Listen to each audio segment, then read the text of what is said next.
It's your third straight game with a tough first half.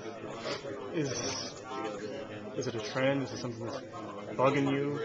I mean, I don't know. It was a tough first half. I mean, it's a tough second half.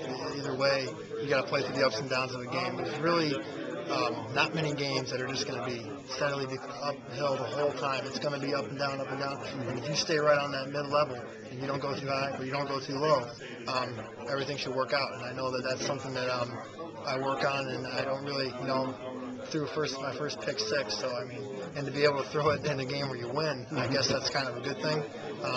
It's a learning experience. That's all it is. Would I take that play back? No, I'd throw it every time because that's something that we do. That guy made a great play on it, and that's football. But you got to bounce back. You can't sit there and worry about what how your half's going and how your stats are, because that doesn't mean anything. All that matters is at the end of the game what the scoreboard says. So if we just keep working on playing through the ups and downs, Coach always says it, things will turn out for you more times good than they are worse. I'm guessing that you're probably going to beat yourself up more for the Reisner miss, I think, on a drive. Maybe he was doing the wrong thing. I don't know. Yeah, that was a miscommunication. Yeah. I thought he was going straight. He was going corner.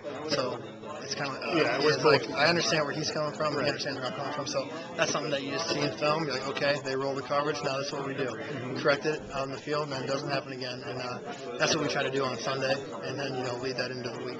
Do you like where the offense is going into biggest game of the season so far? Yeah, I'm very happy with the guys that are just the way that we've been playing.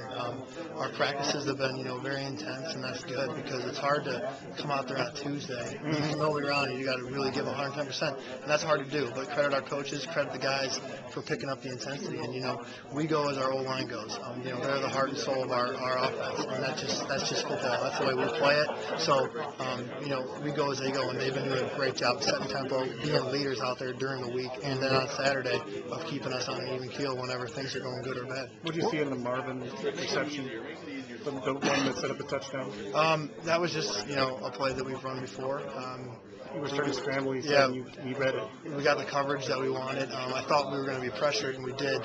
I thought maybe he might have came free, but then a great pickup. I think it was Robinson picked him up and stoned him at the line, so it gave me a chance to sit back there, regather, make the read, and then Marvin just did a great job running that route and then catching the ball and getting upfield, which is so big when you can do that and not just catch the ball and fall down, to be able to get yards after catch and really help our offense.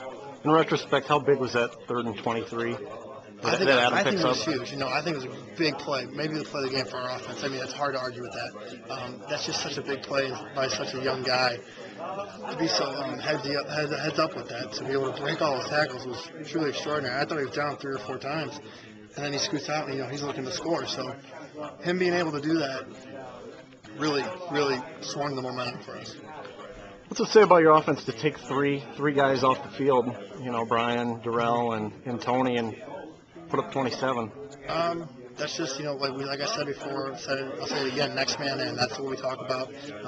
We got to be able to plug guys in at certain times when people are hurt and be able to move the same way we were moving. I mean, that being said, obviously there's not going to be another Tony Moyaki on our team. That's why he is who he is. He's a great player.